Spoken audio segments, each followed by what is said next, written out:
같이 기도드리겠습니다.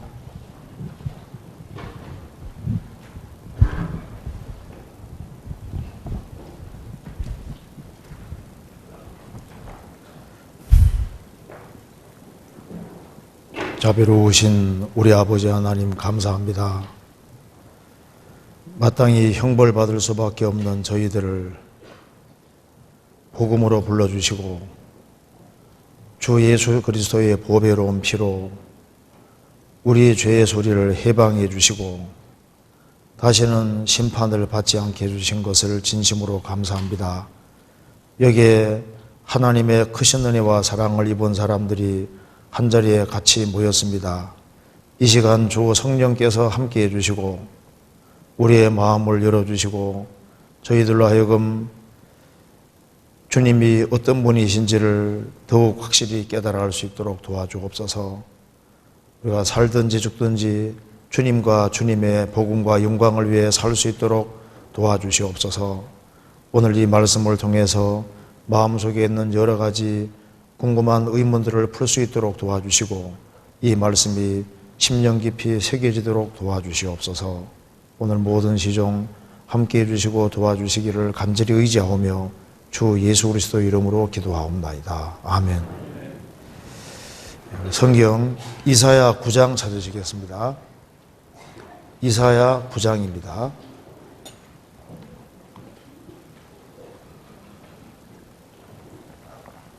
9장 1절입니다.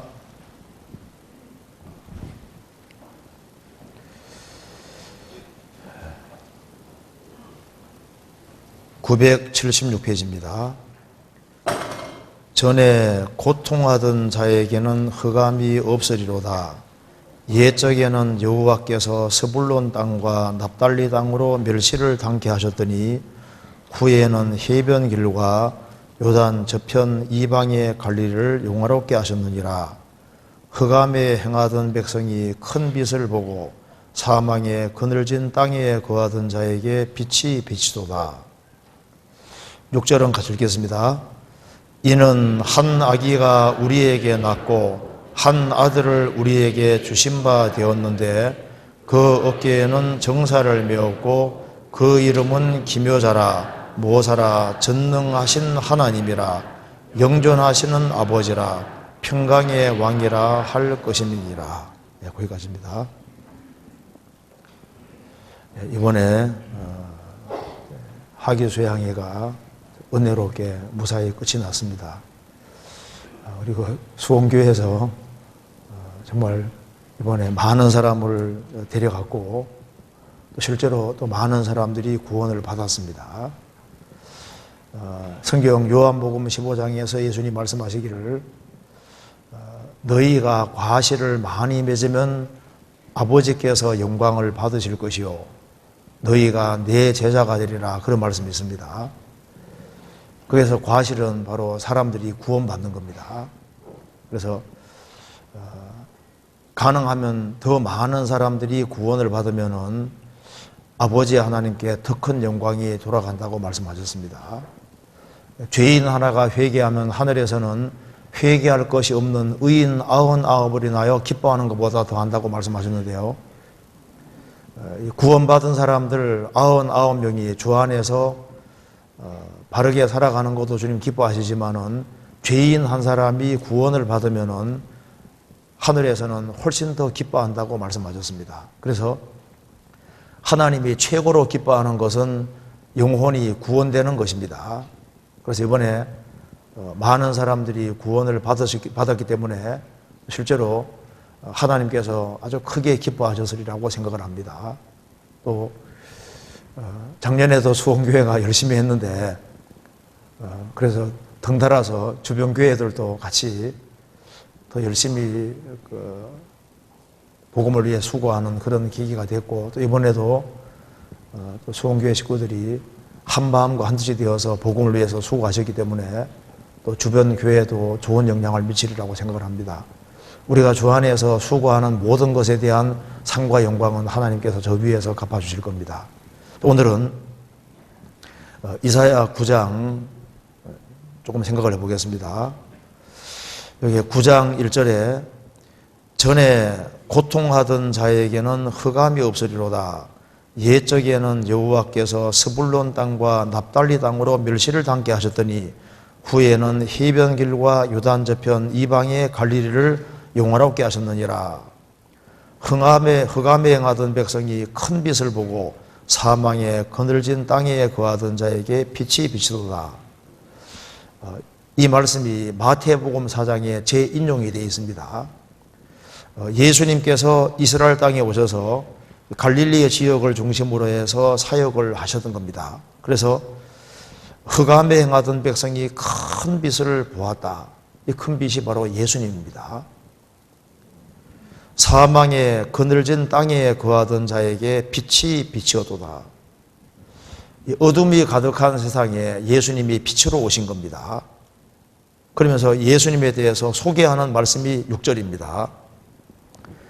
이는 한 아기가 우리에게 낳고, 예수님이 처녀 태를 빌려서 나는 것을 말씀하십니다. 그리고 한 아들을 우리에게 주신 바 되었는데, 영원부터 계시던 바로 성자 예수 그리스도입니다. 아들을 우리에게 주신 바 되었는데, 예수님은 삼일째 하나님이십니다. 그 어깨에는 정사를 메었고, 그 어깨에 정사를 메었다는 말씀은 이제 예수님이 지상 재림하시면은 1000년 동안 왕노릇하게 될 것을 말씀하는 겁니다. 여기 정사를 메었다는 것은 정부를 구성해서 통치하시는 분이라는 뜻입니다. 예수님이 지상 재림하시면은 이스라엘 중심에서 1000년 왕국을 이루시는 겁니다. 그래서 7절에 보면은 그 정사와 평강의 더함이 무궁하며 또 다윗의 위에 앉아서 그 나라를 굳게 세우고 자금 이후 영원토록 공평과 정의로 그것을 보존하실 것이라. 만군의 여호와 열심히 이를 이루시리라. 그래서 정사를 어깨에 메었다는 것은 예수님이 재림하셔서 다윗의 위에 앉을 것이다. 1000년 동안 왕노릇할 것을 말씀하는 겁니다. 그러니까 이사야 9장에는 예수님의 초림과 재림이 같이 섞여 있는 겁니다. 6절 중간에 그런데 그 이름은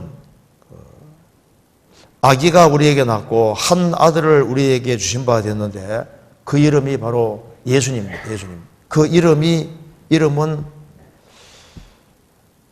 기묘자라. 기묘자란 말은 놀라운 분이라. 영어로 말하면 원더풀이죠. 놀라운 분이라. 모사라. 그 지혜자라 그 말입니다. 그리고 전능하신 하나님이라. 영존하시는 아버지라. 평강의 왕이라 할 것임이니라. 그런데 한 아기가 이 세상에 태어났는데 한 아들을 우리에게 주신 바가 되는데 그분이 바로 예수입니다. 예수님의 다른 이름이 제일 첫 번째 나타난 것이 기묘자라. 놀라운 분이라. 사람이 구원을 받으면은 제일 첫 번째 깨닫는 사실은 예수님이 기묘자구나, 놀라운 분이구나 하는 것을 알게 되는 겁니다. 그래서 오늘 기묘자이신 그리스도라는 제목으로 조금 생각을 해보겠습니다. 역사 속에서 우리는 가장 놀라운 시대에 살고 있습니다. 지금 아담 때부터 역사가 진행되어 가는 가운데 많은 사람이 죽고 태어나고 있습니다. 그런데 우리 시대 같은 시대는 없었습니다. 스마트폰으로 정말 지구 반대편 사람하고 화상통화가 가능하고 그 옛날에는 이 꿈도 꿀 수 없었던 겁니다. 우리 시대 봐요. 이게 무기 보시면요 아주 엄청납니다. 그리고 한 나라의 수도도 아주 정밀을 타켓으로 띄를 수도 있고, 그리고 인공위성 통해서 위에서 지구를 다 내려다보고 15cm 그 정도 크기까지 다 관찰할 수 있고, 그러니까 이런 시대가 없었습니다. 그리고 우리 시대에 또 물건들이 얼마나 많이 나옵니까? 가전제품 종류도 얼마나 많아요. 신기한 것이 너무나도 많이 있습니다. 그런데 그 사람은 또 쉽게 지루함을 느끼는 존재입니다. 쉽게 실증을 내잖아요. 그래서 키에르케고르가 한 얘기 중에 태초에 말씀이 계시니라가 아니라 태초에 곤태가 있었다. 곤태. 왜냐하면 사람이 그 지루함을 많이 느끼는 거예요. 그래서 세상에 있는 것을 추구해도 그 놀라는 것도 잠깐입니다.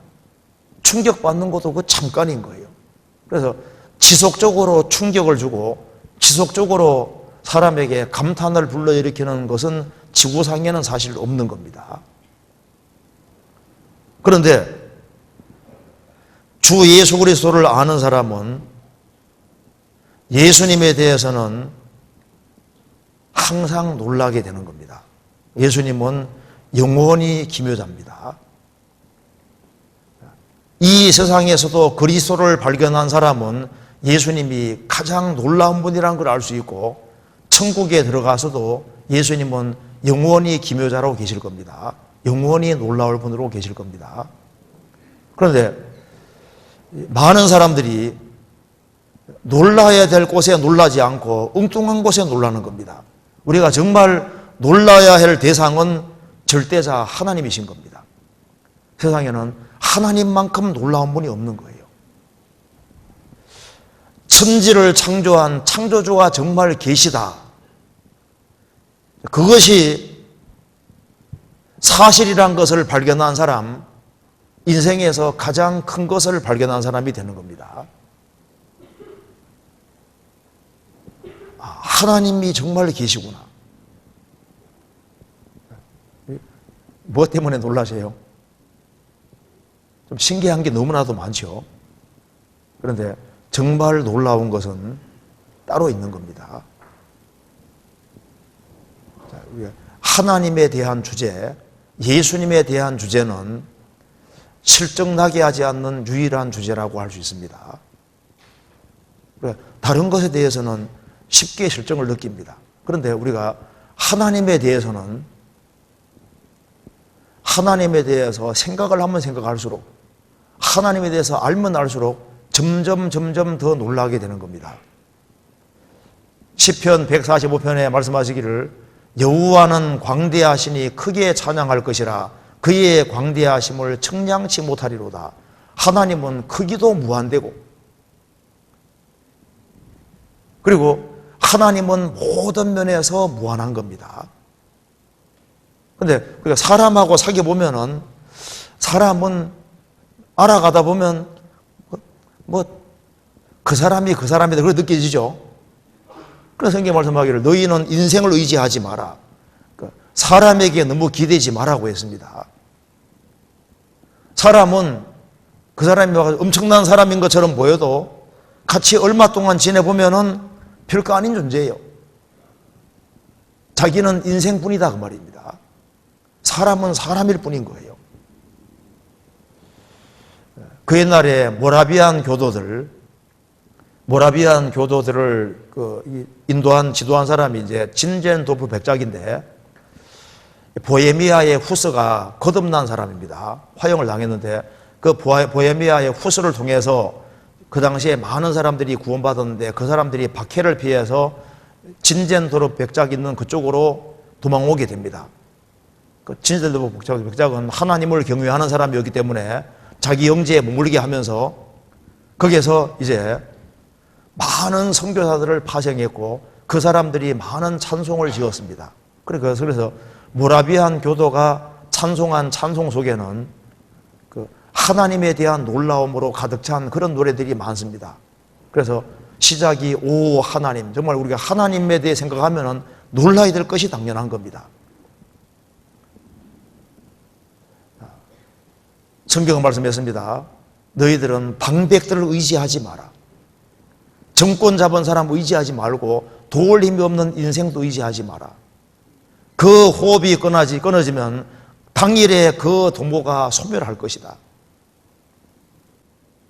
살아계신 하나님, 그 하나님에 대한 놀라움을 잊지 말아야 됩니다. 이 성경에서 가장 감격 속에 산 사람이 다윗입니다. 다윗은 하나님으로 감격하고 하나님으로 정말 놀라워했고 하나님을 찬송하는, 그리고 하나님을 얼마나 크게 생각하고 하나님 만드신 모든 것에 대해서 정말 놀라워했던 겁니다. 우리가 바로 이 성경에 나타난 예수님에 대해서 알면 알수록 사람을 지루하지 않게 하고 사람을 항상 놀라게 하는 분이 바로 기묘자 예수 그리스도입니다. 우리가 하나님을 어떻게 생각하느냐, 예수님을 어떻게 생각하느냐, 이것이 우리 영원한 내세뿐 아니라 금세에도 영향이 있습니다. 그리고 하나님을 어떻게 여기느냐, 그걸 보면 그 사람이 어떤 인생이 될지도 알 수 있습니다. 그 사람 미래도 대충 알 수 있는 겁니다. 하나님을 멸시하는 사람이 있고 하나님을 크게 존중하는 사람이 있습니다. 그리고 하나님 밖에서 기쁨을 추구하는 사람도 있고 하나님 안에서 기쁨을 추구하는 사람도 있습니다.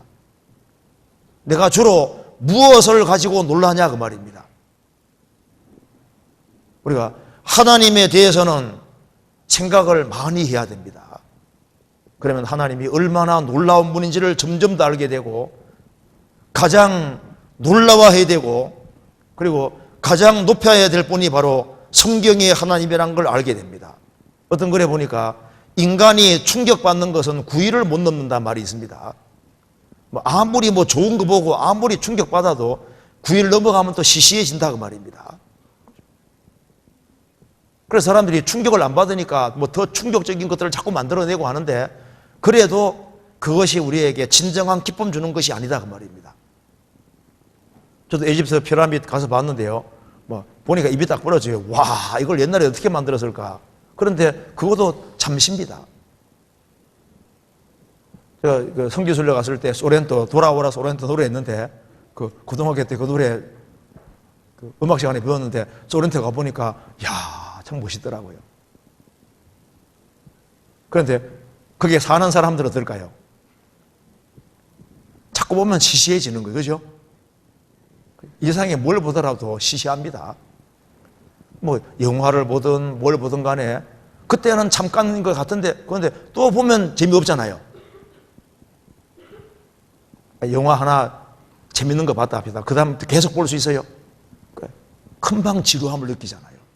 그러니까 책도 보면은 책을 재미좋게 읽었는데 그 다음에 또 읽는 건 안 싶습니다. 그렇죠? 그런데 사람을 지루하지 않게 만드는 책은 딱 이거 하나밖에 없어요. 책 중에서 계속 읽을 수 있는 책은 이거 하나밖에 없습니다. 다른 책 있으면 얘기해봐요. 삼국지가 재밌다 해도 그거 10번 이렇게 이상 읽기가 안 쉽습니다. 근데 성경책은 계속 읽어도 사람을 지루하게 안 만드는 이게 특별한 책인 거예요. 자, 그래서 우리가 여기에 주 예수 그리스도가 왜 기묘자인지 이것에 대해서 좀 생각을 해야 될 것 같습니다. 그리고 내가 정말 무엇으로 놀라느냐 이것을 좀 생각을 해봐야 됩니다. 우리가 정말 구원을 받았다면은 주 예수 그리스도 이쪽에다가 마음에 꼭 붙잡혀야 되는 거예요. 그리고 정말 놀라야 될 대상에 정말 놀라게 된다면은 그 사람은 정말 기쁨 속에서 항상 경이감을 가지고서 생을 살 수 있을 겁니다. 욥기 9장을 찾아보시겠습니다. 욥기 9장.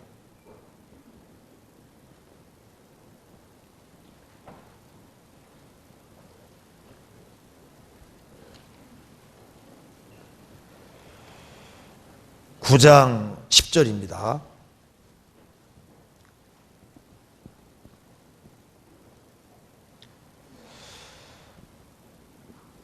(10절) 9절부터 제가 읽겠습니다. 북도성과 삼성과 묘성과 남방의 밀실을 만드셨으며 청량할 수 없는 큰 일을 셀 수 없는 기이한 일을 행하셨느니라. 하나님은 청량할 수 없는 큰 일, 셀 수 없는 기이한 일을 행하셨느니라.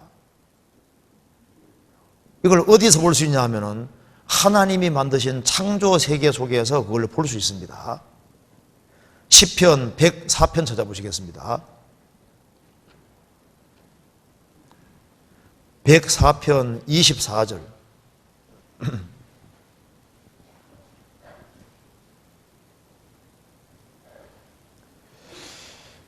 여호와여, 주의 하신 일이 어찌 그리 많은지요. 주께서 지혜로 저희를 다 지으셨으니 주의 부요가 땅에 가득하니이다. 저기 크고 넓은 바다가 있고 그 속에 동물 곧 대소생물이 무수하니이다. 어떤 아이에게 장난감 강아지를 갖다 주고 살아있는 강아지를 갖다 줬을 때 장난감 강아지하고 애가 얼마 정도 놀까요? 처음에는 신기할 거 아니에요. 조금 시간이 지나면 어떻게 됩니까? 금방 지루함을 느낍니다. 그런데 살아있는 강아지는 다르잖아요. 그렇지 않습니까? 그러니까 인간이 이게 지루함을 쉽게 느끼기 때문에 하나님께서 이 지구 속에 온갖 것들을 많이 만들어 놔서 하나님에 대해서 관심을 가지도록 하나님 만든 세계 속에 이 온갖 동물과 식물을 만들어 두신 이유는 그걸 통해서 하나님이 얼마나 놀라운 분인지를 보라고 만들어 놓으신 거예요. 여기 말씀하기를 여호와여, 주의 하신 일이 어찌 그리 많은지요. 이 지구만 보더라도 하나님이 하신 일이 얼마나 많은지를 볼 수 있습니다. 주께서 지혜로 저희를 다 지으셨으니 주의 부요가, 주의 조성물이, 주님 만드신 것이 땅에 가득하니이다. 지구는 생명체로 가득합니다. 저기 크고 넓은 바다가 있고 그 속에 동물 곧 대소생물이 무수하니이다. 그런 것을 왜 만들어 놓으셨냐 하면은 그걸 통해서 하나님을 배우도록 하기 위해서입니다. 하나님이 얼마나 놀라운 분인지를 알게 하기 위함입니다. 시편 135편 보시겠습니다.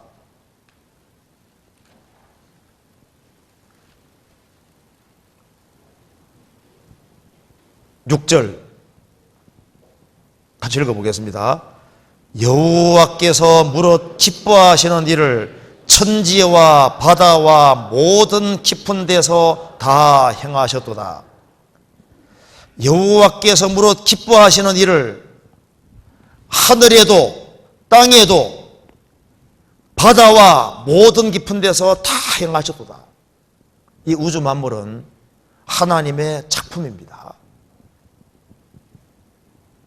지구상의 모든 사람 직문이 다르다는 것이 너무나도 신기하고 놀랍잖아요. 사람들의 오른손의 정맥 구조 다 다른 것도 참 신기한 거고 홍채가 다 다른 것도 신기합니다. 그리고 사람마다 머리가 다 비슷하게 동글동글하게 생겼는데 그 다 다르게 생긴 것도 신기하잖아요. 우리나라에서 양복 좀 제일 크게 하는 분 중에 한 분이 얘기를 하는데 자신이 그 양복 맞추러 온 사람들 보면서 어깨 똑같은 사람을 한 명도 못 봤다는 겁니다. 어깨 모습조차도 똑같은 사람이 없는 거예요. 제가 미국에 갔을 때 세코아 파크 공원에 갔을 때 빌딩 숲에 들어온 줄 알았습니다. 나무가 얼마나 큰지. 근데 그 씨가 앞비만 한 거예요. 그런 이 조그만한 시 속에 90에서 한 135 내지 136m 나오는 그런 엄청난 것을 누가 이 시 속에 넣을 수 있겠습니까?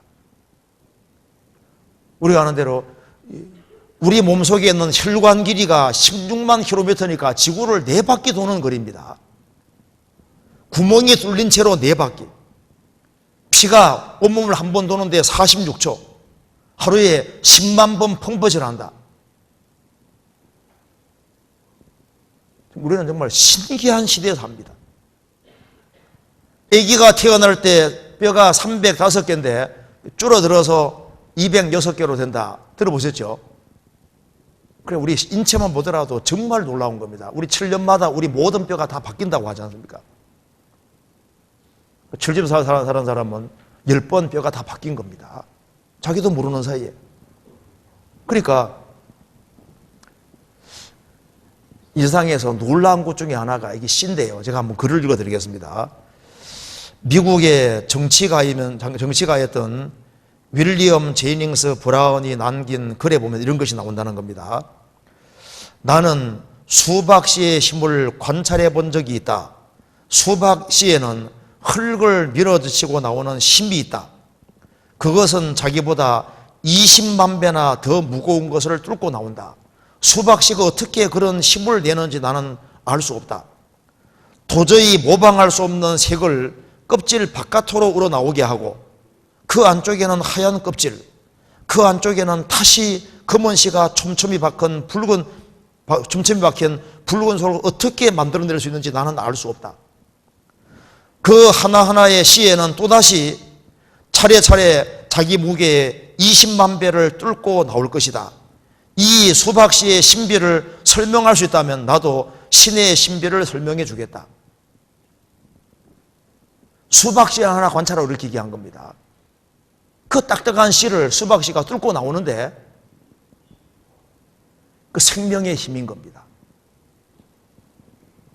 똑같이 불을 먹는데 토끼는 하얀 털이 나오고 똑같이 불을 먹는데 소는 누런 털이 나오고 어떻게 설명할 거냐 그 말입니다. 아니, 머리털은 계속 나오는데 눈썹은 왜 이만큼밖에 안 나올까요? 아니, 남자들은 수염이 나오는데 왜 여자는 수염이 안 날까요? 그 이상하잖아요. 따지보면요 정말 놀라운 거예요. 그러니까 씨에 힘이 있는데 씨보다 더 힘 있는 것이 바로 말씀입니다. 너희가 거듭난 것이 썩어질 씨로 된 것이 아니요 썩지 아니할 씨로 된 것이니 하나님의 살아있고 항상 있는 말씀으로 되었느니라. 무슨 말씀? 이 복음이 그 말씀이라고 했습니다. 복음의 말씀을 들어서 사람이 구원받을 때 죄와 허물로 죽었던 영혼이 살아나지 않습니까? 그리고 이 하나님 말씀을 배우면 이 하나님 말씀은 살아있기 때문에 사람의 영혼 속을 바꾸는 힘이 있습니다. 혼돈하고 공허한 지구에 하나님이 가라사대 하나님이 가라사대 하나님이 가라사대 하나님 말씀이 내려올 때마다 지구가 자꾸 바뀌어져서 나중에는 신비 아름답게 바뀌었습니다. 오로지 말씀의 힘이었던 겁니다. 사람이 하나님 말씀에 귀를 기울이고 들으면은 하나님 말씀이 사람 영혼을 구원하고 그 사람 속을 바꾸고 그 사람으로 하여금 바르게 살아가게 만드십니다. 우리가 이 우주 만물을 자꾸 볼 필요가 있습니다. 하나님 만드신 것을. 그러면은 창조주는 기묘자다.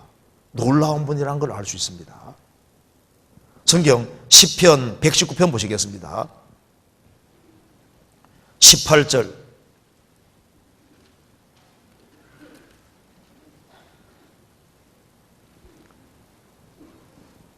18절 같이 읽겠습니다.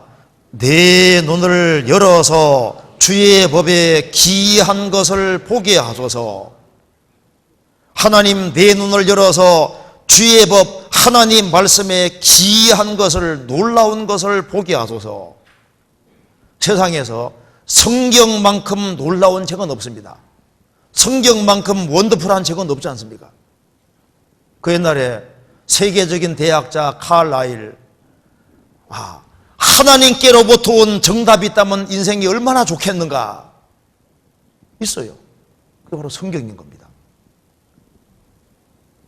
이 성경책 속에 우주의 처음부터 우주의 끝까지 인간 역사의 시작부터 인간 역사의 끝까지 나와 있다는 것이 이게 얼마나 놀라운 겁니까?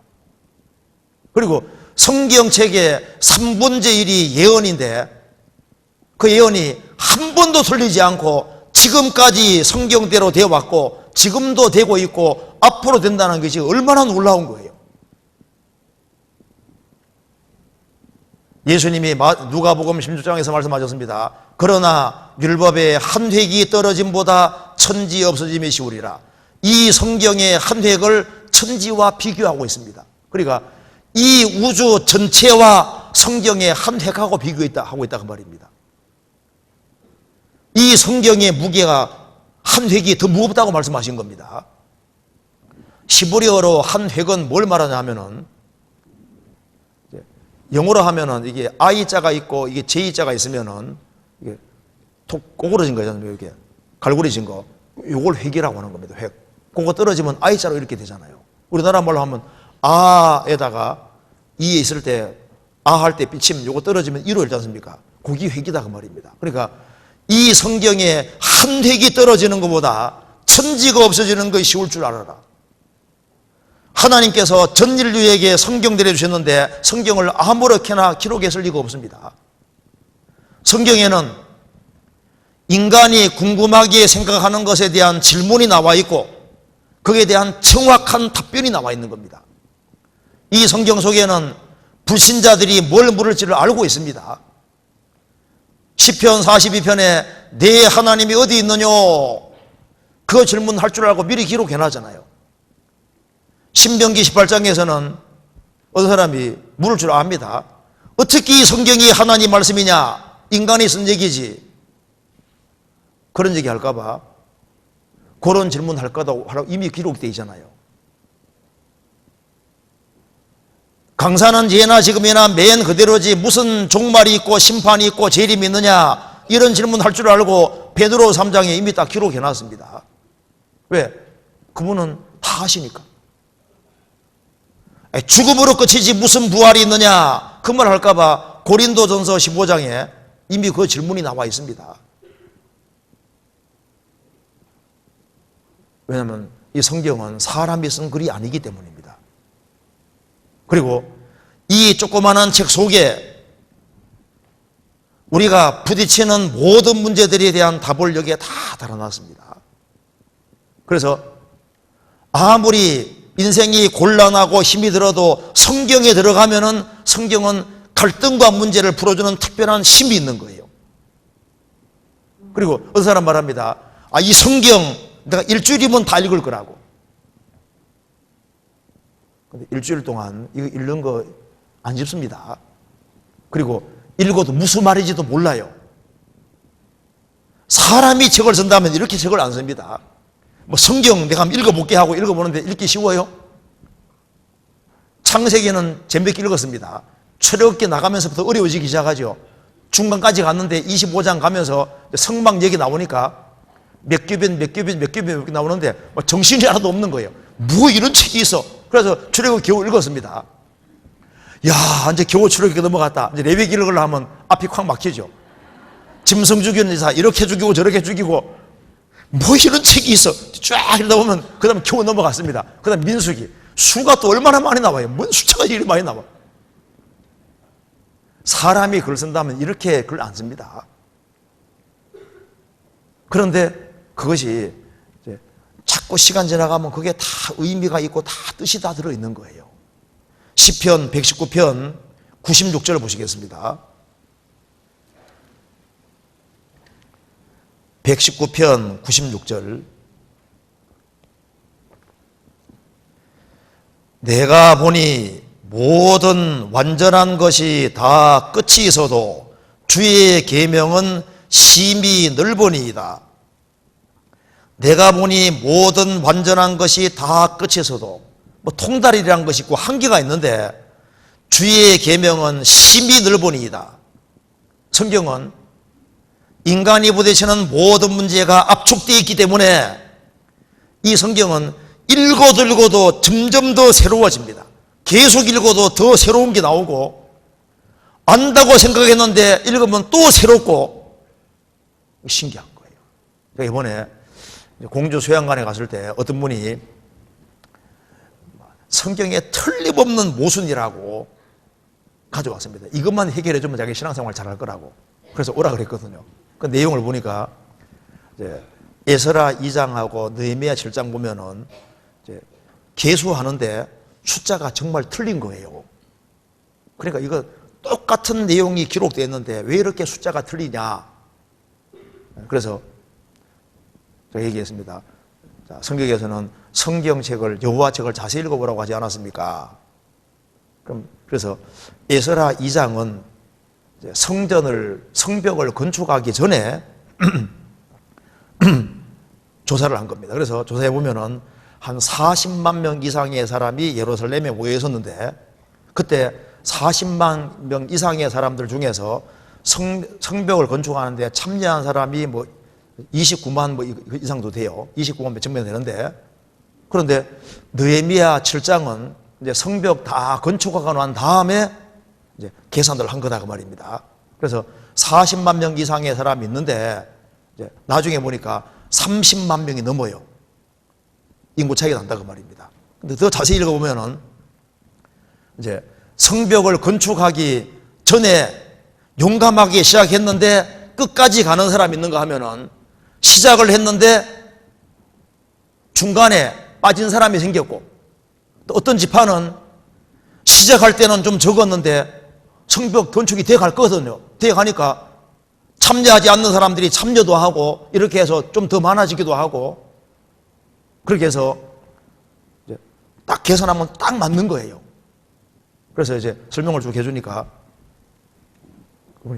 맞네요. 맞네요. 그러니까 성경이 조금 자세하게 읽어보면 이게 다 맞는 얘기인 겁니다.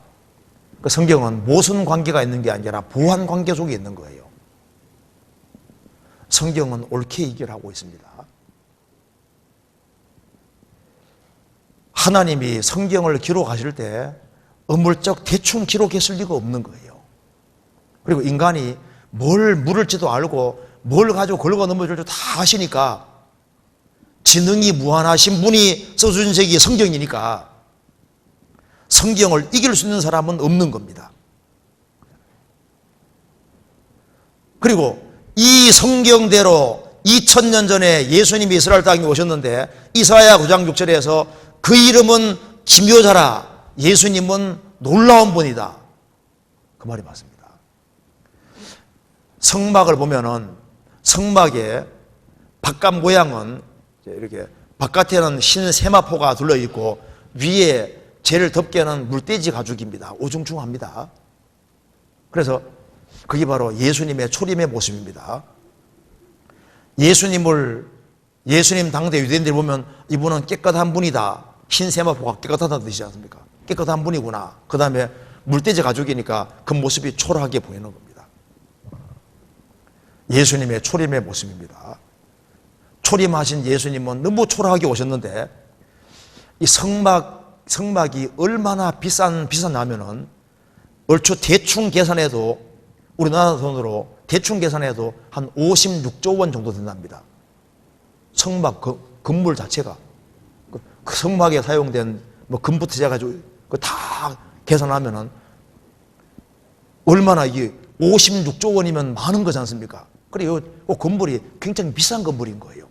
그래서 성전 바깥은 초라한데 성전 속에 들어가면 아주 휘황찬란하게 돼 있지 않습니까? 예수님 밖에서 봤을 때는 그냥 초라한 청년 예수인 줄 알았는데, 사람이 구원받고 그리스도 예수 안에 들어가면은 이분이 놀라운 분이라는 걸 깨닫게 되는 겁니다. 그는 기묘자라, 놀라운 분이다. 구원받으면 예수님이 우리 인생에서 기묘자, 예수님이 가장 놀라운 분이 되고, 그분은 우리의 모사, 지혜자가 되시고 우리에게 전능하신 하나님이 되십니다. 우리가 어려운 문제가 생길 때마다 주님이 함께 하셔서 다 이기게 해주시지 않습니까? 전능하신 하나님이라, 영존하시는 아버지라, 우리를 낳으셨고 우리를 평생 길러가시는 분이십니다. 그리고 영원한 평강의 왕으로서 우리를 영원한 천국에 데려가시는 분인 겁니다. 그는 기묘자라. 성경 사사기 13장 보시겠습니다. 사사기 13장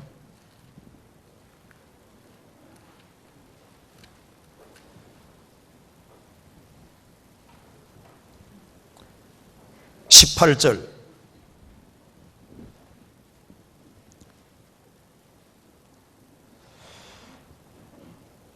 여호와의 사자가 그에게 이르되 어찌하여 이를 묻느냐, 네 이름은 기묘니라.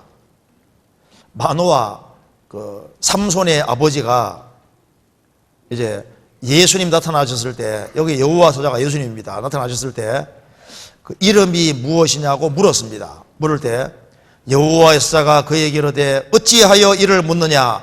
네 이름은 기묘니라. 기묘니라 말은 히브리어로 뛰어난 분, 탁월한 분, 말로 표현할 수 없는 분, 그런 뜻입니다. 놀라운 분이라, 신비에 쌓인 분이라, 비밀에 쌓인 분이다, 그런 뜻입니다. 여기도 주님의 이름이 기묘입니다. 그래서 주님은 놀라운 분이고 비밀에 쌓인 분이기 때문에 알면 알수록 점점 더 신비에 쌓여 있는 분입니다. 어떤 사람은 보면 조금 얘기하면 금방 파악이 되지 않습니까? 우리가 예수님은 영원히 알아가야 될 분입니다. 그분은 비밀이시고 그분은 정말 모든 면에서 가장 놀라운 분이기 때문에 그렇습니다.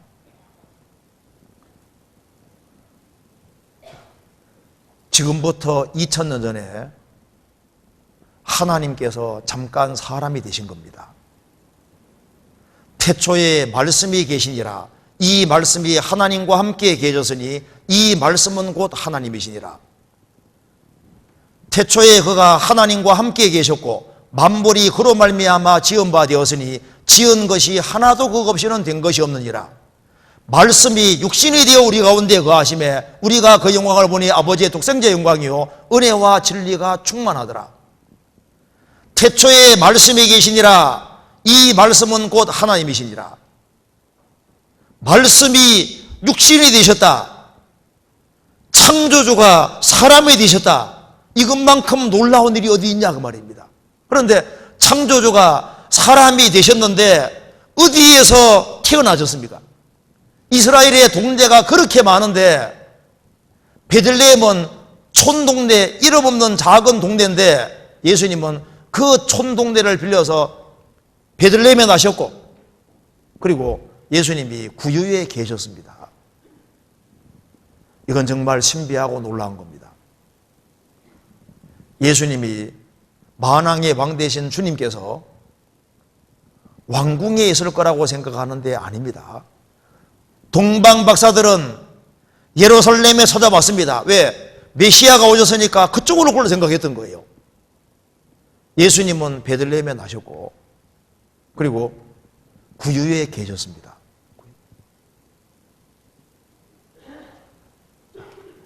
얼마나 놀라운 겁니까? 그리고 핸섬하게 올 수도 있었을 텐데 너무나도 초라한 모습으로 오셨습니다. 그는 마른 땅에 나온 줄기 같아서 고운 모양도 없고 풍채도 없었다고 했습니다. 그래서 그는 멸시와 천대를 받았습니다. 예수님이 초라한 모습으로 오신 것이 맞습니다.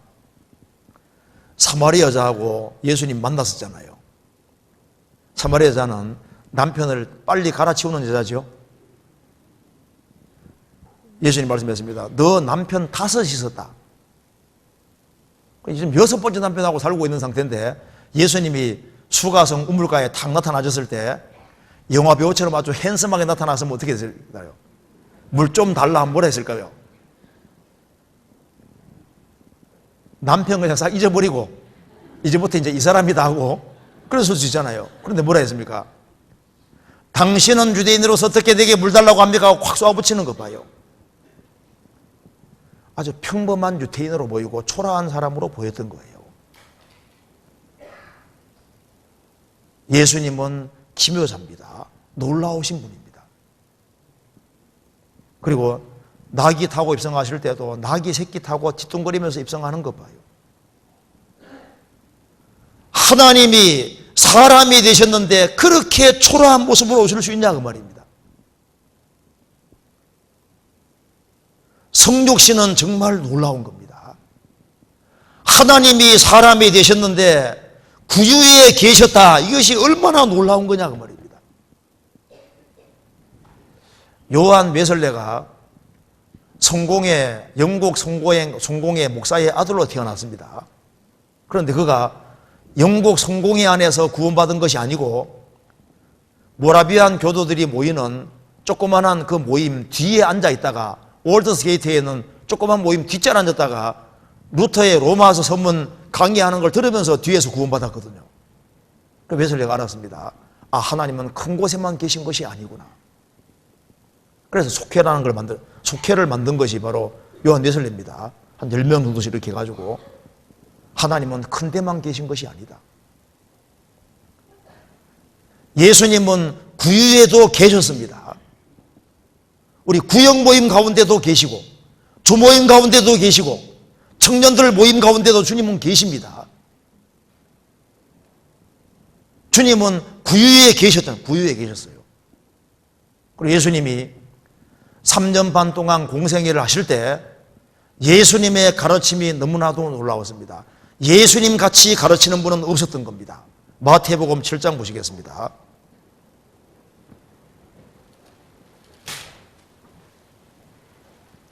7장 28절.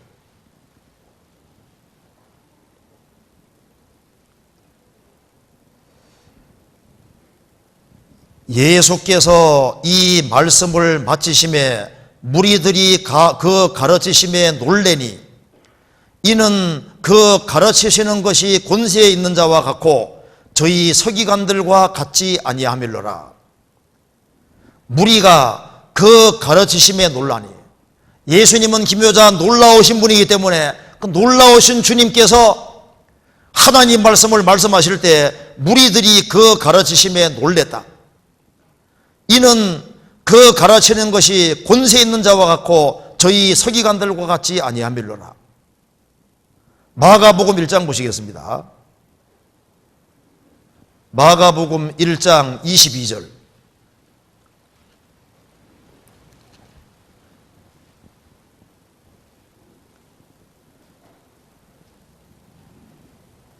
(1장 22절) 무엇 사람이 그의 교훈에 놀라니 이는 그 가르치시는 것이 권세 있는 자와 같고 서기관들과 같지 아니하밀러라.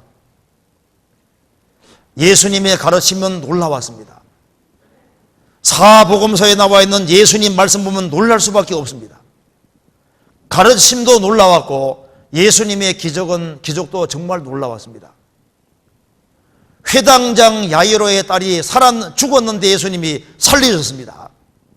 아이야 일어나라 하시니까 즉시 살아났습니다. 죽은 지 나흘 된 나사로가 살아났습니다. 그걸 본 사람들이 얼마나 충격받고 얼마나 놀라했겠습니까? 누가복음 5장에 예수님 말씀하셨습니다. 베드로에게 깊은 데로 가서 그물 내려 고기를 잡으라.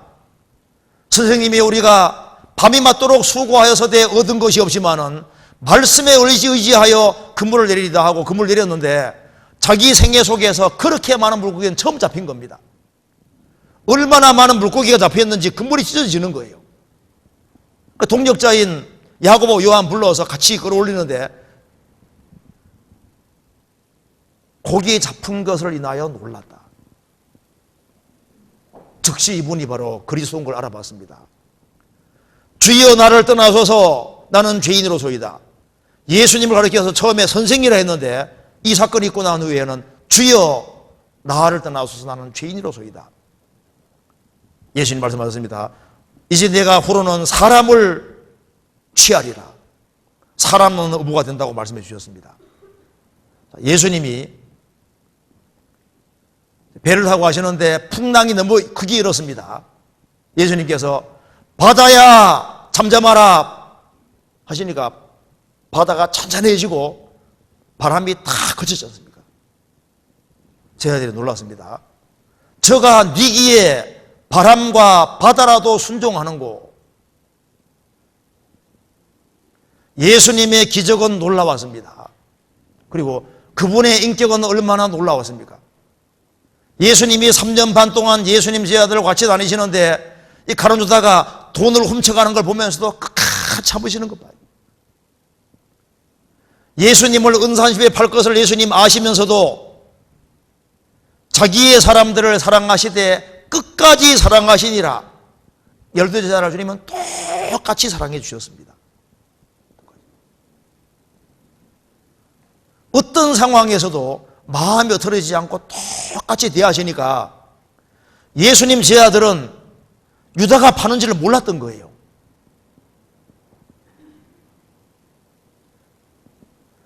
이 성경 속에 보시면은 예수님 같은 분을 인간이 창작해서 만들 수 없습니다. 우리 시대에 문필가들이 많이 있지만은 예수님 같은 인격을 어떻게 묘사할 수 있냐, 만들 수 있냐 그 말입니다. 이거 쓴 사람들은 마태는 세리고 요한은 어부입니다. 누가는 의사인데 이런 사람들이 어떻게 창작해서 예수님 생애를 만들어낼 수 있겠어요? 그런 인격 가지신 분이 3년 반 동안 이스라엘 땅을 다니셨던 겁니다. 그리고 더 놀라운 것은 예수님이 자신에 대해서 언급한 겁니다. 사람은 인격이 훌륭할수록 자기에 대해서는 잘 말하지 않는 경향이 있습니다. 자기에 대해서 두드러지게 말하면은 약간 뭔가 문제 있는 사람으로 생각을 하지 않습니까? 그런데 예수님은 달랐습니다. 예수님이 자신에 대해서 언급한 것은 놀랍습니다. 요한복음 6장에서 예수님 말씀하시기를 나는 하늘에서 내려온 산떡이니 사람이 이 떡을 먹으면 영생하리라. 누가 이런 말 할 수 있겠습니까? 예수님 말씀하시기를 나는 세상의 빛이다. 나는 문이다. 나는 선한 목자다. 나는 부활이요 생명이다. 마태복음 10장에서 예수님께서 말씀하시기를 나와 아버지는 하나다. 요한복음 14장에 말씀하시기를 나를 본 자는 아버지를 보았다. 요한복음 14장에서 말씀했습니다. 내가 곧 길이요 진리요 생명이니 나로 말미암지 않고는 아버지께로 올 자가 없느니라. 이건 사람이 할 수 있는 말이 아니잖아요. 예수님의 자신에 대한 언급은 정말 놀라운 겁니다. C.S. 루이스라는 학자가 말하기를 예수님이 말씀하신 것을 보면은 저분은 정신병자든지 아니면은 진짜 하나님의 둘 중에 하나다 그 말입니다. 이거 한번 찾아봅시다. 요한복음 8장.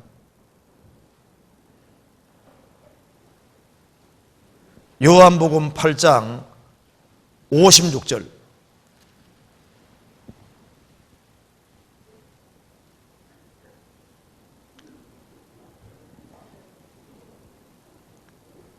너희 조상 아브라함은 나의 때 볼 것을 즐거워하다가 보고 기뻐하였느니라. 유대인들이 가로되 내가 아직 50도 못 되었는데 아브라함을 보았느냐. 예수께서 가라사대 진실로 진실로 너희에게로 노니 아브라함이 나기 전부터 내가 있느니라 하시니 저희가 돌을 들어 치리하거늘 예수께서 숨어 성전에서 나가시니라. 예수님 말씀하셨습니다. 너희 조상 아브라함은 나의 때 볼 것을 즐거워하다가 보고 기뻐하였느니라. 유대인들이 이 말을 듣고 놀래버렸습니다. 내가 아직 50도 못 되었는데 아브라함을 보았느냐? 예수님이 당시에 몇 살이었습니까? 30살 조금 넘으셨잖아요. 근데 50도 못 되었는데 이거 봐서는 예수님이 좀 노숙해 보이셨던 것이 맞는 것 같아요. 이사야 50장에서는 예수님 수염이 있었다고 되어 있거든요.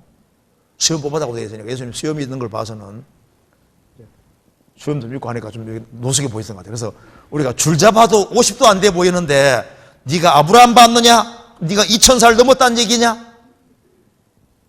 예수님 말씀하셨습니다.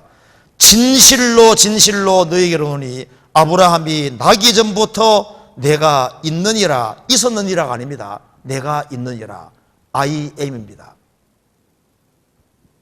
나는 스스로 있는 자니라 여호와다 그 말입니다. 그래 쳐주기로 했던 거예요. 창세기 14장과 창세기 18장 보면은 아브라함하고 예수님하고 만난 것이 나와 있습니다. 창세기 18장에 여호와가 바로 예수님인 거예요. 만일 제가 이 자리에서 이순신이 저를 봤습니다 하면 어떻게 된 겁니까? 제가 도른 사람이잖아요. 그렇죠?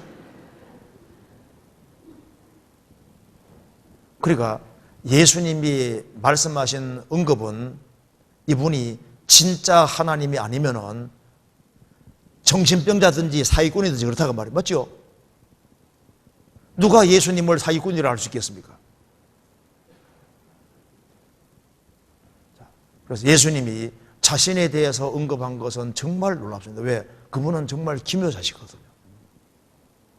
또한 예수님이 공생애를 마치시고 이제 십자가 달리셨는데 십자가 위에서 하신 말씀이 성경에 7가지가 나와 있는데 이건 정말 놀라운 겁니다. 십자가는 인간이 겪는 고통 중에서 최고의 고통인데 사람을 산채로 못을 박는 형벌인데 그 십자가 위에서 가장 큰 고통 속에서 나온 7마디 말씀, 누가 그런 말씀을 할 수 있겠습니까? 아주 훌륭해 보이는 사람도 죽음 앞에서, 고통 앞에서는 다른 말 하는 경우를 얼마든지 있습니다. 공산주의 마르크스는 제가 한번 읽어드리겠습니다. 1833년 3월 14일 그가 사망하던 날에 그의 하녀가 다가와서 저에게 당신의 마지막 말을 남기시면 제가 기록해 두겠습니다 라고 하니까 마르크스가 말하기를 시끄러워 나가, 그 말을 하면서 죽었다는 겁니다. 시끄러워 나가. 그러니까 이제 죽음 앞에서 한 말이 그 말이다 그 말입니다. 또 한 가지 읽어드리겠습니다. 1980년 3월 프랑스 브르세 병원에 한 세계를 떠들썩하게 하던 존경받는 한 지성인이 폐소종 때문에 입원했다. 그는 한 달 동안 이 병원에서 문자 그대로 발악을 했다. 소리를 지르고 찾아온 사람들에게 고함을 치고 절규했다. 그러면서도 그는 죽음에 대한 불안과 공포 때문에 자기의 병명이 무엇인가를 곁에 서 있는 자기 가족에게조차 묻지 못했다. 소리치고 발악하고 괴로워했던 이 불쌍한 사람, 그런데 이 사람만큼 글로서 현대인들에게 깊은 감동을 남긴 사람이 없을 정도로 그는 자유라는 이름 하에 수많은 수필을 썼고 글을 남겼다. 이 사람이 바로 사르트르입니다. 실존주의 철학자, 무신론적 실존주의에 속하는 사르트르. 그 하나님 없다고 큰 소리치고 자유를 그렇게 외쳤던 사람이 죽음 앞에서 그렇게 발악을 하고 절규하고, 그 사람은 아주 가장 큰 고통 앞에서는 중심에 있는 것이 나오게 되는 거예요. 그런데 예수님이 십자가 위에서 그 고통 속에서 무슨 말씀하셨습니까? 제일 첫 번째 말씀은 아버지여 저들을 사하여 주옵소서, 저들은 자기들이 하는 것을 알지 못하나이다. 용서를 구하셨습니다. 저희를 용서해 주옵소서. 저희가 누굽니까? 예수님 죽이라 하는 사람들, 예수님 못 박는 걸 지도하는 사람들, 예수님을 못을 박는 군병들, 그 모든 사람을 향해서 저들을 용서해 주십시오. 예수님 말만 하신 것이 아니라 이 말씀 속에서 용서는 모든 사람에게 선포되어 있다는 걸 알 수 있습니다. 두 번째 말씀은 강도가, 십자가 배우던 강도가 죽음 앞에서 예수여 당신 나라에 마실 때 나를 생각하소서. 예수님 말씀하셨습니다. 내가 진실로 내게로 오니 오늘 내가 나와 함께 낙원에 있으리라. 그 강도가 즉시 천국 갔습니다. 자, 용서는 모든 사람에게 선포되어 있는데 용서가 어떤 사람에게 자기 것이 될까요? 회개하고 믿는 사람에게 자기 것이 될 것을 보여주는 겁니다. 용서는 선포되어 있는데 용서가 자기 것이 되는 것은 회개하고 예수님을 믿어야 되는 겁니다. 세 번째는 예수님이 십자가 위에서 사도 요한과 이렇게 말했습니다. 사도 요한 밑에 있고 어머니가 마리아가 있으니까 보소서 아들이니이다. 나보지 말고 옆에 있는 요한 보십시오. 요한이 아들입니다. 요한에게는 보라 네 어머니라. 십자가 밑에서 가족관계를 맺어준 거예요. 용서는 선포되어 있는데 예수님 믿는 사람은 용서가 자기 것이 되고 용서를 받은 사람은 주님 안에서 새로운 가족이 된다는 걸 보여주는 겁니다. 그런데 이 앞에 세 가지가 이루어지기 위해서는 예수님이 버림받아야 되니까 십자가 위에서 일리 라마 사박사니 하나님이여 내 하나님이여 어찌하여 나를 버리셨나이까. 예수님이 우리 죄를 지고 버림받아야만 우리가 용서가 되는 거예요. 예수님이 우리에게 풍요를 갖다 주기 위해서는 내가 목마르다, 그 다음 말씀이잖아요. 그 다음에 다 이루었다. 예수님이 버림을 받으시고 예수님이 목마르시고 예수님이 다 이루셔야만 용서가 주어지게 되고 믿음으로만 구원되고 새로운 가족관계가 이루어지게 되게 되면 그렇게 말씀하신 겁니다. 그리고 마지막으로 아버지여 내 영혼을 아버지 손에 부탁하나 이렇게 말씀하시잖아요. 이 예수님 십자가 위의 말씀은 이거는 사람이 할 수 있는 말이 아니고 이건 특별한 말인 거예요. 가장 큰 고통 속에서도 딱 7가지 말씀을 하셨습니다. 7은 완전수입니다. 그리고 예수님이 십자가 달리셔서 하신 말씀도 놀라운데 예수님이 죽으셨을 때도 놀라운 일이 벌어졌습니다. 마태복음 27장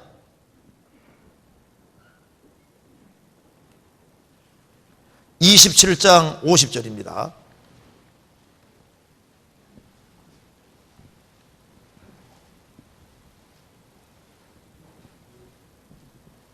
(27장 50절) 예수께서 다시 크게 소리 지르시고 영혼이 떠나시다.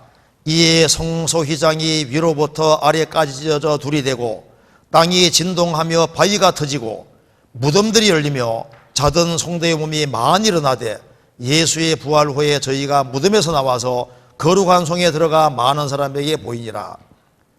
예수님이 죽으실 때 성소휘장이 위로부터 아래까지 쫙 찢어졌습니다. 성소 밖에는 죄인이 있고 성소 안에 하나님이 계신데 성소가 쫙 찢겨진 것은 하나님과 인간 사이에 막힌 담이 흘린 걸 보여주는 겁니다. 예수님 안에 하나님이 계시고 밖에 죄인이 있는데 예수님 몸이 찢겨짐으로써 하나님과 사이에 막힌 담이 흘리게 됐고,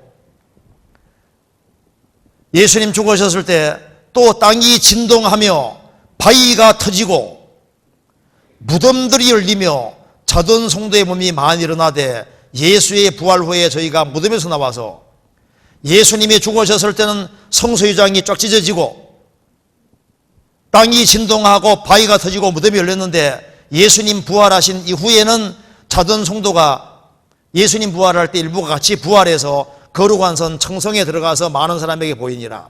예수님이 부활의 첫 열매이기 때문에 구약 성경에도 보면은 초곡절날 농사를 지으면은 곡식 한 단을 잘라서 하나님께 먼저 드립니다. 그 나머지 곡식이 추수된다는 증거인 거예요. 추수된다는 증거입니다. 그래서 예수님 부활하실 때 일부의 성도가 같이 부활한 겁니다. 예수님이 죽으실 때도 이런 엄청난 놀라운 일이 있었고, 이 예수님의 죽으심이 나 때문이라는 것이 이게 얼마나 놀라운 거예요. 바로 이 놀라우신 예수님이 나를 대신해서 죽으셨다. 나를 죽기까지 사랑하셨다. 그리고 예수님 피로서 내 죄값을 영원히 지불하셨다. 우리가 십자가 발견할 때 예수님이 놀라운 분이란 걸 알게 되는 겁니다. 예수님의 죽으심도 놀라웠는데 예수님의 부활은 더 놀라운 겁니다. 예수님 부활하신 이후에 예수님 제자들은 유대인들을 무서워해서 문들을 닫고 있습니다. 잠그고 있습니다. 예수님이 문 통과에 들어오셨잖아요. 제자들이 얼마나 놀랐겠어요. 성경에서 봅시다. 요한복음 20장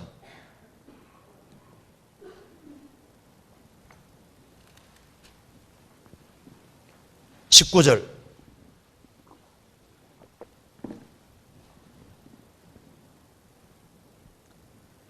이날 곧 안식 후 첫날 저녁 때 제자들이 유대인들을 두려워하여 모인 곳에 문들을 닫았더니 예수께서 오사 가운데 서서 가라사대 너희에게 평강이 있을지어다. 이 말씀을 하시고 손과 옆구리를 보이시니 제자들이 주를 보고 기뻐하더라. 문이 아니라 문들을 닫았는데 문들을 통과해서 들어오셨습니다. 너희에게 평강이 있을지어다. 이 말씀하시고 손과 옆구리를 보이시니 제자들이 주를 보고 기뻐하더라. 내가 양손에 못이 박히고 옆구리에 창에 찔른 이유가 바로 너희 때문이다. 너희에게 평강이 있을지어다. 누가복음 24장 보시겠습니다. 36절.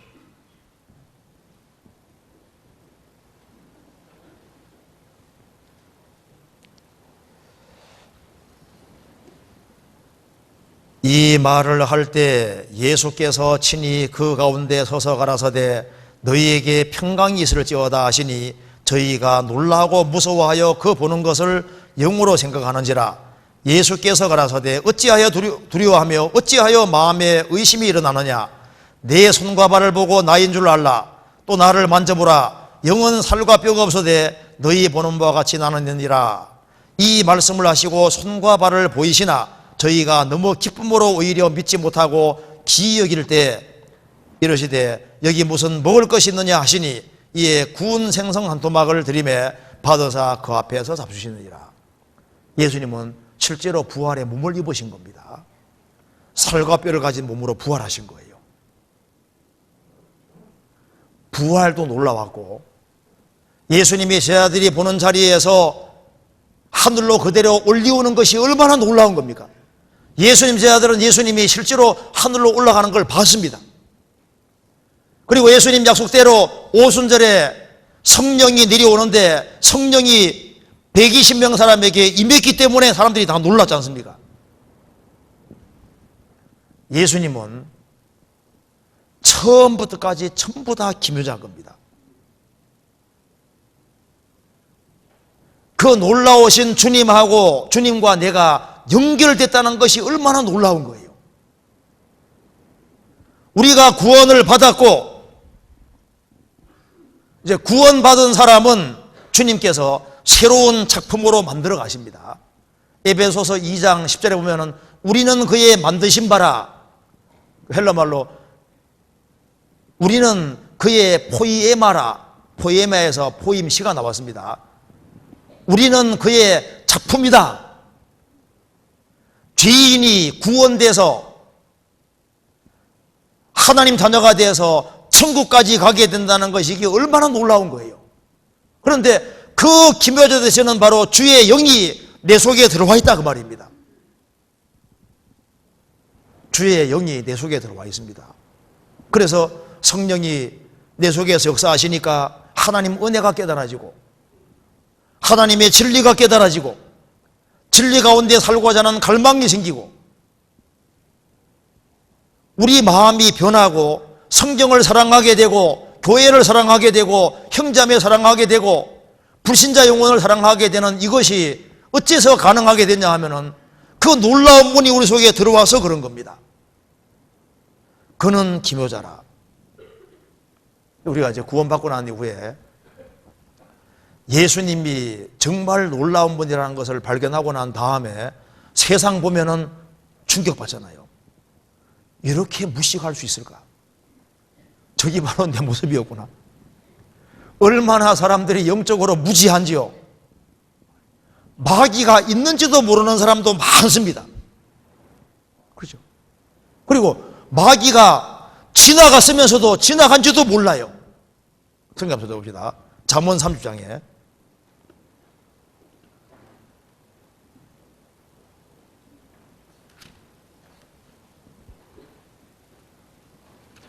잠언 30장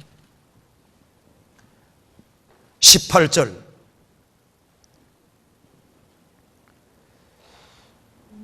내가 심히 기히 여기고도 깨닫지 못하는 것 서너신나니 곧 공중에 날아다니는 독수리의 자치와 반석 위로 기어다니는 뱀의 자치와 바다로 지나다니는 배의 자치와 남자가 여자와 함께한 자치며 음녀 자치도 그러하니라.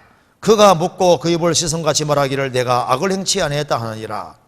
세상에는 흔적을 안 남기는 것이 여러 가지가 있는데 공중에 날아다니는 독수리의 자치, 독수리가 샥 날아갔는데 잠시 후에는 흔적이 없잖아요. 바위 위에 뱀이 샥 지나갔는데 잠시 후에 지나간 흔적이 안 남습니다. 그리고 바다 위에 큰 배가 샥 지나갔는데 흰물살이 일었는데 잠시 후면은 지나간 흔적이 없어지잖아요. 그런데 흔적을 안 남기는 대표적인 것이 남녀가 함께하는 자치다. 음녀의 자취도 그러하다. 자취 안 남기는 것이 많이 있는데 그 중에 대표적인 것이 누굽니까? 마귀입니다. 마귀. 가정에서도 마귀가 싹 지나갔는데 모르는 거예요. 개인의 삶 속에도 마귀가 싹싹 지나다니는데 모릅니다. 우리 가끔 보면요, 이야, 마귀가 정말 작품 만든 일이 있어요. 야, 막 이건 막 마귀 아주 완전한 작품이다. 사람들이 지옥 앞에서도 그렇게 담대한 거 보면 정말 놀라게 됩니다. 어쩌면 저렇게 무식하게 됐을까? 대학자라고 하는데 그렇게 무식하잖아요. 그런데 또 교회 생활을 하면서도 그렇게 또 못 깨닫는 사람 보면 또 신기해요. 그래서 우리가 깨달은 것도 신기하잖아요. 진짜 신기해요. 이제 구원받지 아니한 사람들은 하나님은 기묘자시기 때문에, 예수님은 기묘자시기 때문에 이제 구원받지 아니한 사람은 이제 죽음 건너가는 순간에 엄청난 충격을 받게 되어 있습니다. 시편 73편에 보면은 구원 안 받은 사람 죽음 건너갈 때 놀람으로 전멸하셨나이다. 죽음 건너갈 때 얼마나 충격받겠습니까? 금세는 잠깐이고 영원한 내세가 기다리고 있는데 그걸 안다면 얼마나 놀라겠어요. 이 은혜 시대 때 구원받지 아니한 사람이 7년 환란 속에 들어가서 환란을 당할 때 얼마나 충격받겠습니까? 그리고 최후의 심판대에 섰을 때 얼마나 놀라겠습니까? 바로 예수 그리스도께서 재판자라는 걸 알게 될 때 얼마나 놀라겠습니까? 가론수다가도 재판대 앞에 섰을 때 저분이 바로 예수님이잖아요. 예수님. 자기가 팔아먹은 예수가 만왕의 왕이시고 만주의 주시라는 걸 알게 될 때 얼마나 놀랐겠습니까? 그리고 예수님 재판한 빌라도도 최후의 심판대에 섰을 때 정말 충격받고 놀랄 겁니다. 예수님은 반드시 다시 오십니다. 이 구원 안 받은 사람은 정말 놀랄 일이 아직 남아 있습니다. 그런데 가장 놀라운 것은 심판을 받고 영원히 불타는 지옥에 떨어질 때 얼마나 충격과 공포에 잡히게 되겠습니까? 그때 이렇게 단순한 구원을 내가 왜 배척했을까 생각하고 인생을 정말 영원히 후회할 겁니다. 우리가 구원을 받은 것도 놀라운데 우리가 봉사할 수 있다는 것도 놀랍습니다. 우리가 교회에 연결됐다는 게 얼마나 놀랍습니까? 영혼을 건지는데 우리가 사용된다는 것도 정말 놀라운 거 아니겠습니까? 나를 통해서 내 가족이 하나씩 하나씩 실제로 구원되는 걸 봤을 때 하나님이 일하신다는 걸 확실히 알 수 있는 겁니다. 그리고 어제 구원이 너무 단순한 것이 놀랍잖아요. 구원받은 이후에 신앙생활도 복잡하게 안 되지 않습니까? 얼마나 단순하게 되어 있습니까? 구원받은 무리 가운데 거해서 같이 말씀 배우고 교제하면은 저절로 바뀌어지게 돼 있고 상 받는 것도 얼마나 단순하게 돼 있어요. 구원도 단순하게 돼 있고 신앙생활도 복잡하게 안 돼 있습니다. 아주 간단하게, 단순하게. 예수님이 기묘자시기 때문에 예수님과 연결된 사람도 그 사람 인생에 놀라운 인생이 되는 거예요. 마리아는 촌동네 여자입니다. 나사렛 너무나도 작은 동네인데 예수님하고 연결됨으로 가장 유명한 여자가 됐잖아요. 예수님과 연결된 사람이 놀라운 사람이 되는 거예요. 요셉이 왜 유명해졌습니까? 주님을 붙잡았기 때문에 그렇습니다. 다윗도 왜 우리가 기억을 하고 있습니까? 그는 주 예수 그리스도와 연결된 사람이라서 그런 겁니다. 주님과 연결된 사람, 그 사람들은 하나같이 놀라운 사람들인 거예요. 우리가 하나님 자녀가 되는 건 정말 놀라운 겁니다. 그리고 자, 하나님이 기묘자시니까 다른 것으로 생각해 봅시다. 자, 그 이름은 기묘자라. 예수님이 놀라운 분이시라면은 예수님과 연결된 사람에 대해서 놀라운 계획이 없겠습니까? 우리 각자에 대해서 하나님이 계획을 가지고 계십니다. 우리가 구원까지 이르렀을 때 하나님이 내 인생에 많은 가시를 주시고 아픔을 주시고 당물 주시고 사방을 막히기 위해서 코너로 몰아서 나를 구원하시잖아요. 그러면 내가 구원받았다면 이제 구원받은 나에 대해서 하나님이 섬세하고 특별한 계획이 없겠냐 그 말입니다. 있어요. 그분은 기묘자입니다. 놀라운 분이기 때문에 우리 각자에 대해서 놀라운 계획을 가지고 계시고 어떻게 하면은 그리스도인이 영광스럽게 될지 알고 계시는 거예요. 그래서 우리를 훈련하기 위해서 하나님께서 모든 걸 적절하게 배치하십니다. 성경 잠언 16장 보시겠습니다.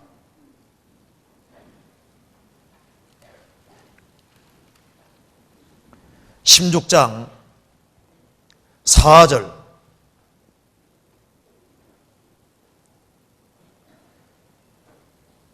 여호와께서 온갖 것을 그 시험에 적당하게 지으셨나니 악인도 악한 날에 적당하게 하셨느니라. 여호와께서 온갖 것을 그 시험에 적당하게 지으셨나니 악인도 악한 날에 적당하게 하셨느니라. 우리가 이 시대에 태어난 것도 하나님의 뜻 속에 있습니다. 우리 주변에 있는 모든 사람도 하나님이 적절하게 다 배치시켜 놓은 거예요. 우리 주변에 필요 없는 것은 없습니다. 적절하게 배치시켜 놓고 하나님이 훈련시키고 사람 만들어가는 겁니다. 하나님의 행하심을 보라. 하나님이 굽게 하신 것을 누가 능히 곱게 하겠느냐. 형통한 날에는 기뻐하고 공고한 날에는 생각하라. 하나님이 이 두 가지를 병행하게 하사 사람이 장래일을 능히 헤아려 알지 못하게 하셨느니라. 하나님께서 형통도 주시고 공고도 주시고 특별히 꿈을 틀어놓은 것도 있는데 때가 되면 펴집니다. 그래서 훈련시키는 것이 있는 거예요. 훈련시켜서 하나님 앞에 영광을 받을 수 있도록 만들어 가시는 겁니다. 참 이 세상에서 놀라운 것 중에 하나가 믿음이라는 겁니다. 참 이 믿음 참 신비하고 놀라운 거예요. 참 믿음이 있으면은 산도 옮깁니다. 참 믿음이 있으면은 모든 걸 이겨나갈 수 있잖아요. 믿음은 신비한 겁니다. 신비한 겁니다. 사랑도 기묘한 겁니다. 사랑도 신비한 힘이 있고 능력이 있는 거예요. 이런 얘기가 있습니다. 네덜란드에 78세 된 엘리나라는 할머니가 있었는데 이 할머니의 평생 소원이 담배 끊는 것이었습니다. 그래서 금년 클리닉에도 가보기도 하고 막 여러 가지 50년 동안 노력했는데 끊지 못한 겁니다. 그런데 79살 된 제이슨이라는 할아버지를 만나게 됐는데 서로 사랑하게 됐습니다. 그 늦은 나이에 사랑하게 됐는데 이 제이슨 할아버지는 담배는 질색인 사람인 겁니다. 난 담배 피우는 사람하고 결혼 못하겠다 하니까 그러면 끊지요 뭐 하고 끊어버렸습니다. 그리고 결혼했는데 의지의 힘보다 사랑의 힘이 크다는 걸 내가 그때 확실히 알았다. 그 사랑은 힘인 겁니다. 그리고 소망도 신비한 힘이 있습니다. 소망이 있으면 다 이길 수가 있잖아요. 나치 수용소에 갇혔던 사람 중에 끝까지 견딘 사람들은 가족을 만나야 된다는 소망, 무슨 소망이 있는 사람은 다 견디는 겁니다. 소망은 특별한 힘이 있습니다. 그 할린제이라는 사람이 그 얘기한 것에 보면 이런 게 나옵니다. 사람이 음식 없이는 40일을 살 수 있다. 물 없이는 3일 살고 공기 없이는 8분을 사는데 소망 없이는 1초밖에 못 산다. 소망 없으면은 살 수가 없는 거예요. 믿음, 소망, 사랑, 그건 신비한 힘이 있는데 구원받은 사람은 믿음과 소망과 사랑이 있잖아요. 그리고 이 세상에 주님이 세우신 교회가 있다는 것도 놀랍습니다. 그리고 우리가 주님이 세우신 교회에 연결되어 있다는 것이 이게 얼마나 놀라운 거예요. 그리고 주님이 정말 놀라운 분이라는 것을 특별히 언제 느끼냐 하면은 고난 속에서. 야곱이라는 사람도 고난 속에서 하늘 열리는 것을 봤습니다. 이세겔 선지자도 그발강가에서 하늘이 열리고 정말 신비한 걸 보게 된 거예요. 사도 요한도 반보섬에서 유배돼서 하늘이 열리면서 하늘에 올라가서 엄청난 것을 봤던 겁니다. 우리가 주님이 정말 신령한 분이고 정말 주님이 놀라운 분이다, 구원받을 때 알았잖아요. 구원받고 난 다음에도 코너에 몰리는 가운데 여러 가지 어려움을 겪는 가운데 그것을 보게 되고, 주님은 영원히 놀라운 분이기 때문에 주님 재림하실 때 주님이 기묘자라는 것을 확실하게 알게 될 겁니다. 예수님 초림하실 때는 너무 초라하게 오셔서 놀랐지만은 재림할 때는 너무나도 영광스럽게 올 것이기 때문에 사람들이 놀랄 것이라고 했습니다. 볼지어다 구름을 타고 오시리라. 각이 있는 눈이 그를 보겠고 그를 찌른 자들도 볼 터이요 모든 족속이 그를 인하여 애고하리라. 그리하리라. 아멘. 요한계시록 1장 7절에 나와 있는 말씀대로 주님이 재림을 하시는 거예요. 재림할 때 정말 주님은 놀라운 모습으로 오게 됩니다. 그 예수님이 재림하실 때 세상은 충격받게 되겠지만은 우리는 주님 오시는 그날, 야, 주님이 정말 놀라운 분이라는 걸 알게 될 겁니다.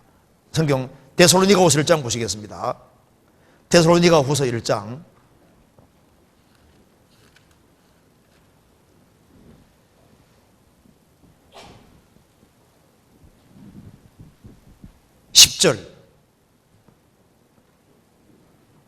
10절 그날에 강림하사 그의 성도들에게서 영광을 얻으시고 모든 믿는 자에게서 기이 여김을 얻으시리라. 우리의 증거가 너희에게 믿어졌습니다. 예수님이 재림하시면은 악인들은 심판하시지만은 그 성도들에게서는 예수님이 영광을 얻으시고 모든 믿는 자에게서 기이 여김을 얻으시리라. 주님이 놀라운 분이라는 걸 확실히 깨닫게 되는 겁니다. 주님 오시는 그날 우리가 부활의 몸을 입고 주님 만나게 되니까 우리가 부활의 몸 보고 놀라게 될 겁니다. 우리를 위해서 예비된 천국을 보고 정말 놀랄 겁니다. 우리 가슴에 응어려진 것이 많이 있는데 그 모든 의문이 주님 오시는 그날 다 사라지는 겁니다. 우리가 상처받은 많은 것들이 주님 오시는 그날 다 없어집니다. 모든 눈물을 그 눈에 씻기시며 영원한 기쁨과 영원한 즐거움이 있는 세계, 만족의 세계, 기쁨이 충만하고 사랑이 충만한 세계, 모래보다 많은 축복이 있는 그 세계를 보고 정말 놀라게 될 겁니다. 말라기 사장이 말한 대로 외양간에 나온 송아지 같이 뛰리라 그래 되잖아요. 그 옛날에 시바 여왕이 솔로몬의 명성을 듣기 위해서 인생의 근본 문제 풀기 위해서 1500km 넘는 곳으로 갔습니다. 솔로몬을 만났습니다. 거기 가서 보고서 정신이 아주 휴양했다고 되어 있잖아요. 그러면서 이렇게 말했습니다. 열왕기상 10장 보시겠습니다. 열왕기상 10장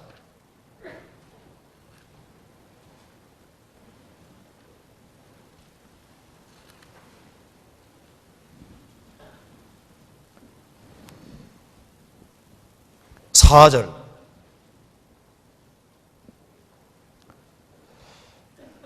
스바 여왕이 솔로몬의 모든 지혜와 그 건축한 궁과 그 상의 식물과 그 신복들의 좌석과 그 신하들의 시립한 것과 그들의 공복과 술관원들과 여호와의 전에 올라가는 청계를 보고 정신이 현황하여 왕께 고하되 내가 내 나라에서 당신의 행위와 당신의 지혜에 대하여 들은 소문이 진실하도다.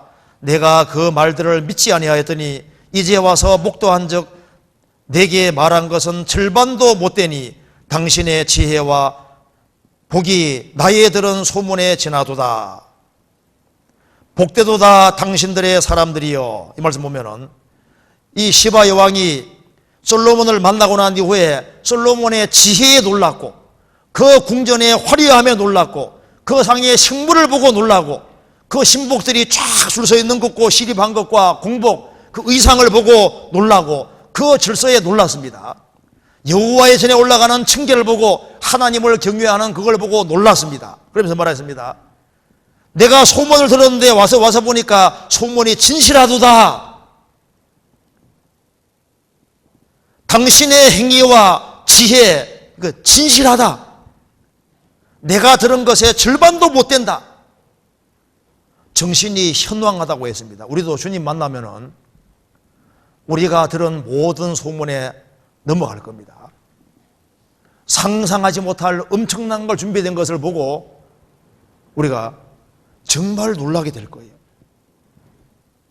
성도를 위해서 예비된 것을 보고 정말 놀랄 겁니다. 주님은 영원히 기묘자입니다.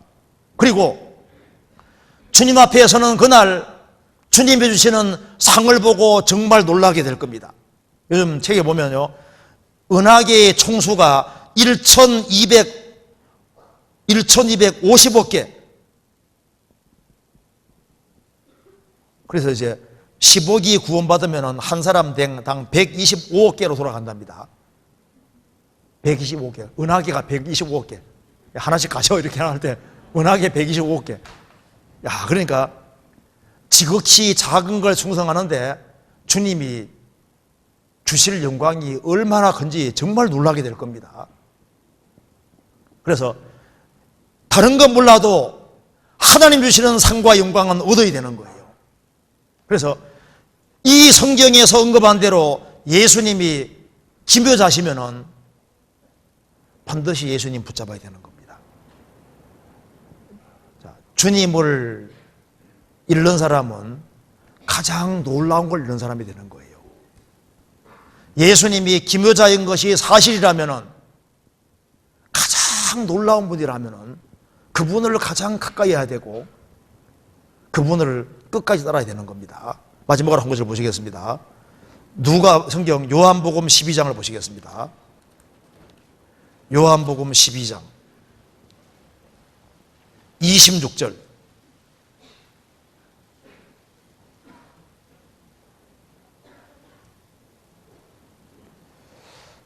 사람이 나를 섬기려면 나를 따르라. 나 있는 곳에 나를 섬기는 자도 거기 있으리니 사람이 나를 섬기면 내 아버지께서 저를 귀히 여기시리라. 사람이 나를 섬기려면 나를 따르라. 나 있는 곳에 주님이 계신 곳에 나를 섬기는 자도 거기 있을 것이다. 사람이 나를 섬기면 내 아버지께서 저를 귀히 여기실 것이다. 주님은 영원한 기묘자시기 때문에 우리가 어디에다가 우리의 마음과 시간과 물질과 정성을 들여야 되냐면 바로 주님을 바르게 섬기고 주님을 따르는 이쪽에다가 시간을 투자하고 모든 걸 투자해야 되는 것이 맞는 겁니다. 그리고 주님 편에 서서 끝까지 생을 사는 사람은 결코 인생을 후회하지 않을 겁니다. 죽음 건너갈 때 많은 사람들이 인생을 후회하는데 주님 안에 살았던 사람은 죽음 건너갈 때 그 말을 안 하잖아요. 주님 안에 사는 사람은 인생을 후회하지 않을 겁니다. 같이 기도하시겠습니다. 자비로우신 우리 아버지 하나님 감사합니다. 많은 사람 중에서 저희들로 하여금 주 예수 그리스도를 알게 해주신 것을 감사합니다. 우리 나머지 생에 주님을 주인으로 삼고 또 주님 안에 살며 주님의 영광과 뜻을 위해 살 수 있도록 도와주시옵소서. 우리의 사랑하는 가족들, 친척들, 이웃들에게도 이 귀한 복음을 담대히 증거할 수 있도록 도와주시옵소서. 이번 수양회를 위해서 힘써 수고하신 모든 분들에게 더욱 크신 은혜와 사랑으로 채워주시고 또 주의 영광을 위해 살 수 있도록 더욱 역사해 주옵소서. 교회가 계획한 모든 일에 주님이 앞서 행해 주시고 오직 주의 영광만 나타날 수 있도록 도와주시옵소서. 주 예수 그리스도 이름으로 기도하옵나이다. 아멘. 찬송 같이 부르시겠습니다. 446장입니다.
주